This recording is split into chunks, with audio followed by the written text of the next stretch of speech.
Corona का बहाना बताकर किसानों की जिंदगी के साथ जो खिलवाड़ आप लोगों ने किया है काला कानून पास करके, वो मत कीजिए आप। क्योंकि कोरोना आपके लिए दिल्ली में होता है, लेकिन हैदराबाद में नहीं होता कोरोना। जहां पर देश के प्रधानमंत्री कोरोना की वैक्सीन देखने जा रहे हैं, आप हैदराबाद में जाके हजारों लोगों की वहां पे यात्रा कर रहे हैं, जुलूस निकाल रहे हैं, तब कोरोना नहीं आपके लिए।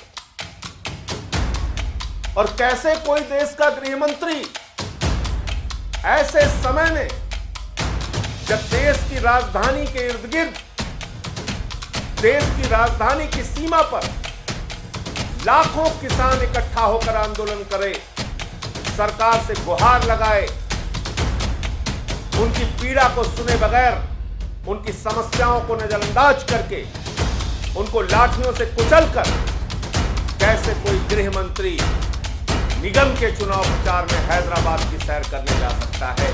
इसका मतलब हिंदुस्तान की आजादी के बाद ऐसा गैर जिम्मेदार, असंवेदनशील और किसानों की समस्याओं से बेपरवाह गृह मंत्री हिंदुस्तान ने पहली बार देखा है, जो हमें अमित शाह के रूप में देखने को मिल रहा है। इस वक्त देश का लाखों किसान आंदोलनरत है। पंजाब का, हरियाणा का, उत्तर प्रदेश का किसान लाखों की संख्या में दिल्ली की सीमा पर बैठा हुआ है और इस बात का इंतजार कर रहा है कि केंद्र की सरकार उनसे बातचीत करेगी, उनके समस्याओं का समाधान करेगी, एक काला कानून जो केंद्र सरकार के द्वारा जबरन पास किया गया है उसको वापस लेगी। उनका गुनाह यह है कि वो अपने फसल का दाम मांग रहे हैं,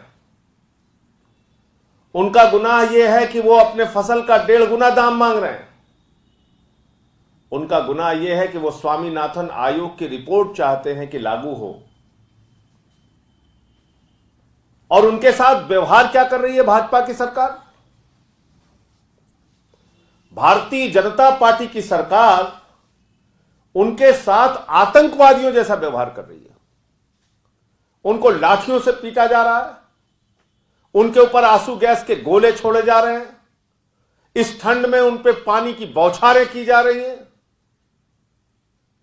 बुजुर्ग हो, महिला हो, छोटे बच्चे हो, टारगेट करके उनको मारा जा रहा है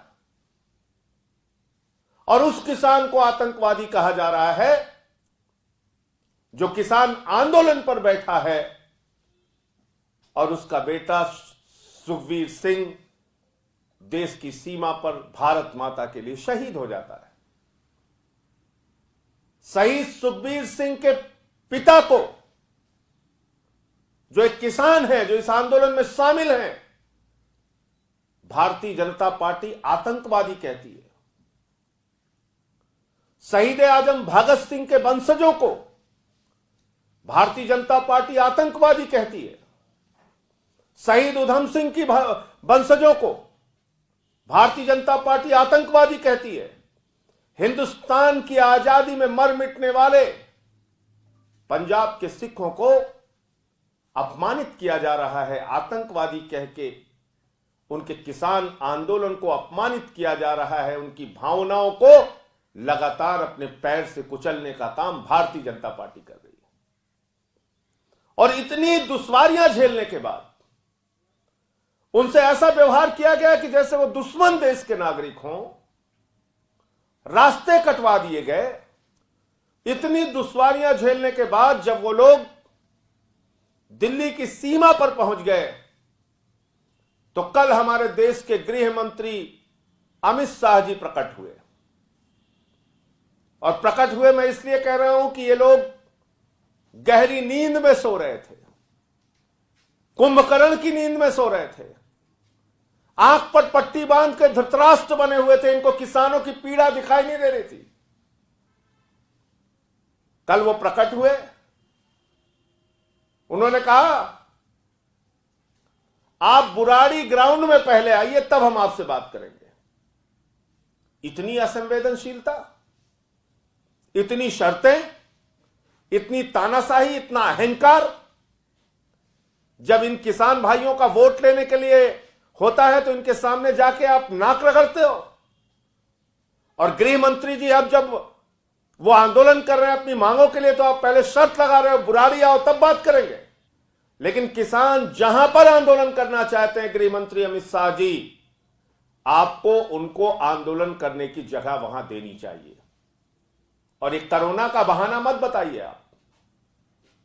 कोरोना का बहाना बताकर किसानों की जिंदगी के साथ जो खिलवाड़ आप लोगों ने किया है काला कानून पास करके, वो मत कीजिए आप। क्योंकि कोरोना आपके लिए दिल्ली में होता है लेकिन हैदराबाद में नहीं होता कोरोना। जहां पर देश के प्रधानमंत्री कोरोना की वैक्सीन देखने जा रहे हैं, आप हैदराबाद में जाके हजारों लोगों की वहां पे यात्रा कर रहे हैं, जुलूस निकाल रहे हैं, तब कोरोना नहीं आपके लिए। और कैसे कोई देश का गृह मंत्री ऐसे समय में जब देश की राजधानी के इर्द गिर्द, देश की राजधानी की सीमा पर लाखों किसान इकट्ठा होकर आंदोलन करे, सरकार से गुहार लगाए, उनकी पीड़ा को सुने बगैर, उनकी समस्याओं को नजरअंदाज करके, उनको लाठियों से कुचलकर कैसे कोई गृह मंत्री निगम के चुनाव प्रचार में हैदराबाद की सैर करने जा सकता है। इसका मतलब हिंदुस्तान की आजादी के बाद ऐसा गैर जिम्मेदार, असंवेदनशील और किसानों की समस्याओं से बेपरवाह गृह मंत्री हिंदुस्तान ने पहली बार देखा है, जो हमें अमित शाह के रूप में देखने को मिल रहा है। आप में जरा सी भी संवेदना नहीं है। आज एक किसान की भी मौत हो गई। किसान का बेटा सीमा पर शहीद हो रहा है, किसान आंदोलन में शहीद हो रहा है, और आप हैदराबाद की सैर कर रहे हैं। आपके पास 10 मिनट का वक्त नहीं है किसानों से बातचीत करने के लिए, उनके संगठनों से बातचीत करने के लिए, उनकी समस्याएं सुनने के लिए, काला कानून वापस करने के लिए। और ये काला कानून मैं बार बार इसलिए कह रहा हूं, जब संसद में भी ये पेश हुआ था तब भी हम लोगों ने इसका विरोध किया था, मुझे निलंबित भी किया गया था उस वक्त, और आरोप लगाया गया था कि मैंने माइक तोड़ा। आज तो गृह मंत्री अमित शाह जी से मैं पूछना चाहता हूं, किसानों की हड्डियां तोड़ी जा रही हैं, कौन निलंबित होगा? आपकी सरकार को कौन निलंबित करेगा? मैंने तो माइक तोड़ा था, आप तो किसानों की हड्डियां तोड़वा रहे हैं, उनको गुंडा कह रहे हैं, उनको आतंकवादी कह रहे हैं। आदित्यनाथ का एक मंत्री है, वो कह रहा है किसान गुंडे हैं।